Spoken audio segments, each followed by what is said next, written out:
मंडई विधानसभा निवडणुकीच्या निमित्ताने शरद पवार आणि अजित पवार हे काका पुतणे पुन्हा एकदा आमने सामने आले आहेत। याआधी राष्ट्रवादी काँग्रेसमध्ये फूट पडल्यानंतर काही महिन्यांपूर्वी झालेल्या लोकसभा निवडणुकीत शरद पवार यांनी अजित पवार यांना जोरदार धोबीपछाड दिला होता।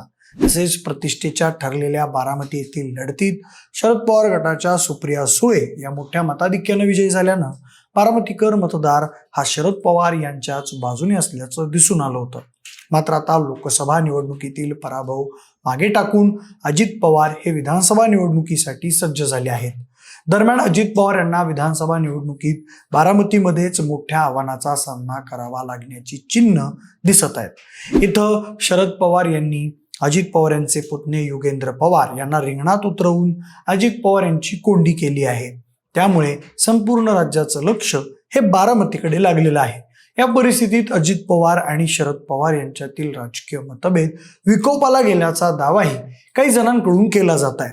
मात्र काही राजकीय अभ्यासक काका आणि पुतणे आपल्यात बाहेरून संघर्ष असल्याचं दाखवत असले तरी ते आतून एक असल्याचेही दावे करत आहेत। या दाव्यांना बळ देण्यासाठी काही पुरावेही अनेक विश्लेषकांकडून पुढे केले जात आहेत। त्यातच एबीपी माझा या मराठी वृत्तवाहिनीवरील कार्यक्रमात राष्ट्रवादी काँग्रेस पक्ष पुन्हा एक होणार का असा प्रश्न विचारला असता अजित पवार यांनी मी ज्योतिष नाही, राजकारणात काही होऊ शकतं असं सूचक विधान केल्यामुळे विधानसभेची निवडणूक ऐन बहरात आली असताना अजित पवार आणि शरद पवार यांच्यात काही मतदारसंघात समेट झालाय का? विधानसभेचे निकाल जाहीर झाल्यानंतर अजित पवार आणि शरद पवार हे एकत्र येऊन राष्ट्रवादी काँग्रेसचं एकीकरण होऊ शकतं का या चर्चांना उधाण आलंय। त्या पार्श्वभूमीवर शरद पवार आणि अजित पवार हे काका पुतणे आणि त्यांचे गट राजकीय दृष्ट्या वेगळे झाले असले तरी त्यातून एक आहेत अशी शक्यता निर्माण करणाऱ्या काही घटना आणि कारणांवर आपण नजर टाकूया। नमस्कार, मी प्रथमेश, तुम्हाला तर माहितीये आपला विषयच भारी। महाराष्ट्राच्या राजकारणात चाणक्य, वस्ताद आणि इतर काही विशेषणांनी ओळखले जाणारे शरद पवार हे इतर कुठल्याही नेत्याच्या ध्यानीमनी येणार नाही अशा अतर्क आणि अचाट खेळी करण्यामध्ये वाकबगार आहेत। त्यामुळे बऱ्याचदा ते बॅकफुटवर गेले, पिछाडीवर पडताना दिसले तरी त्यामागे त्यांची काहीतरी खेळी असते हे बऱ्याच वेळा दिसून येतं। मग तो 2014 मध्ये भाजपाला न मागता दिलेला बाहेरून पाठिंबा असो वा 2019 मध्ये पहाटेचा शपथविधी म्हणून कुप्रसिद्ध झालेला देवेंद्र फडणवीस आणि अजित पवार यांचा शपथविधी असो किंवा 2024च्या लोकसभा निवडणुकीत अगदी मोजक्या जागांवर लढणं असो, शरद पवार हे आपल्या अनाकलनीय चालींनी आपल्या प्रतिस्पर्ध्यांना गुंगारा देत असतात। त्यामुळेच गेल्या वर्षी राष्ट्रवादी काँग्रेसमध्ये पडलेली फूट आणि अजित पवार यांनी भाजपाशी केलेली हातमिळवणी यामागेही शरद पवार यांची काही खेळी आहे का असा संशय काही राजकीय विश्लेषक आणि भाजपाचे समर्थक नेहमी घेत असतात। त्याची काही कारणेही समोर येत असतात। अजित पवार आणि शरद पवार हे आतून एक असल्याचा दावा सातत्याने होण्यामागचं पहिलं कारण म्हणजे पक्षात आणि कुटुंबात फूट पडल्यानंतरही दोन्हीकडून एकमेकांवर कधीही बेचूक टीका झालेली नाहीये। काही प्रसंगी शरद पवार यांनी अजित पवार यांच्यावर आणि अजित पवार यांनी शरद पवार यांच्यावर बोचरी टीका केली आहे। मात्र टीका करताना त्यांनी आपली मर्यादा ओलांडलेली नाही। तसेच आपण काकांचा आदरच करतो हेही अजितदादा सांगायला विसरत नाही। लोकसभा निवडणुकीवेळी नरेंद्र मोदी यांनी शरद पवार यांचा उल्लेख अतृप्त आत्मा असा केल्यानंतर अजित पवार यांनी त्याला आक्षेप घेतला होता। तसेच पंतप्रधानांनी तसं बोलायला नको होतं असे सुनावले होते। एवढंच नाही तर अजित पवार गटात गेलेल्या अनेक नेत्यांसाठी शरद पवार यांनी आपल्या पक्षाची दारं उघडी ठेवली आहेत।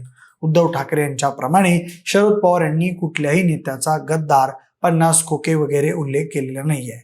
उलट अजित पवार गटातून आलेल्या नेत्यांना सहजपणे उमेदवाऱ्याही दिल्या गेल्या आहेत। त्यामुळे अजित पवार यांच्या बंडावेळी शरद पवार यांनीच या नेत्यांना आशीर्वाद देऊन भाजपासोबत पाठवलेलं तर नाही ना अशी दाट शंका येते। अजित पवार आणि शरद पवार यांच्यात काही अंतर्गत हातमिळवणी झाली आहे का अशी शंका घेण्यामागचं दुसरं कारण म्हणजे विधानसभा निवडणुकीत अजित पवार बारामती विधानसभा मतदारसंघात अजित पवार यांच्या विरोधात युगेंद्र पवार यांना उमेदवारी देऊन त्यांची कोंडी केल्याचं शरद पवार दाखवत आहेत। मात्र युगेंद्र पवार हे अजित पवार यांच्या तुलनेत वय आणि अनुभवाच्या दृष्टीने खूपच दुबळे उमेदवार असल्याचं दिसत आहे। त्यामुळे शरद पवार यांनी बारामती विधानसभेत अजित पवार यांना जाणीवपूर्वक वॉकओव्हर देण्याचा प्रयत्न केलाय का अशी शंका उत्पन्न होत आहे। एवढंच नाही तर जिथे जिथे अजित पवार गटामधील काही मातब्बर आणि आपल्या जवळचे नेते निवडणूक लढवत आहेत तिथं त्यांना निवडणूक सोपी जावी असे उमेदवार आणि परिस्थिती शरद पवार यांनी निर्माण केल्याचं दिसत आहे. त्याबरोबरच निकालानंतर काही परिस्थिती निर्माण झाल्यास यातील अनेक आमदारांना आपल्याकडे वळवण्याची तरतूदही शरद पवार गटाकडून करण्यात आल्याची शक्यताही वर्तवण्यात येत आहे. अजित पवार आणि शरद पवार यांच्या गटांमध्ये अंतर्गत जवळीक असल्याची बाब अधोरेखित करणारा आणखी एक मुद्दा म्हणजे माहितीमधील भाजपा आणि शिंदे गटाचा तीव्र विरोध झुगारून अजित पवार यांनी नवाब मलिक यांना दिलेली उमेदवारी हा होय. आर्यन खान ड्रग्ज प्रकरणानंतर नवाब मलिक यांनी देवेंद्र फडणवीस आणि त्यांच्या पत्नीवर बेछूट आरोप केले होते. त्यानंतर देवेंद्र फडणवीस यांनी नवाब मलिक यांचे दाऊद इब्राहिमशी संबंध असल्याचा दावा केला होता. त्यानंतर मलिक यांच्यावर अटकेची कारवाई झाली होती. मात्र राष्ट्रवादीत पडलेल्या फुटीनंतर नवाब मलिक तुरुंगातून मुक्त झाल्यावर भाजपाचा आक्षेप धुडकावून अजित पवार गटात दाखल झाले होते. एवढंच नाही तर अजित पवार यांनी नवाब मलिक यांना पक्षाचा AB फॉर्मही दिला होता.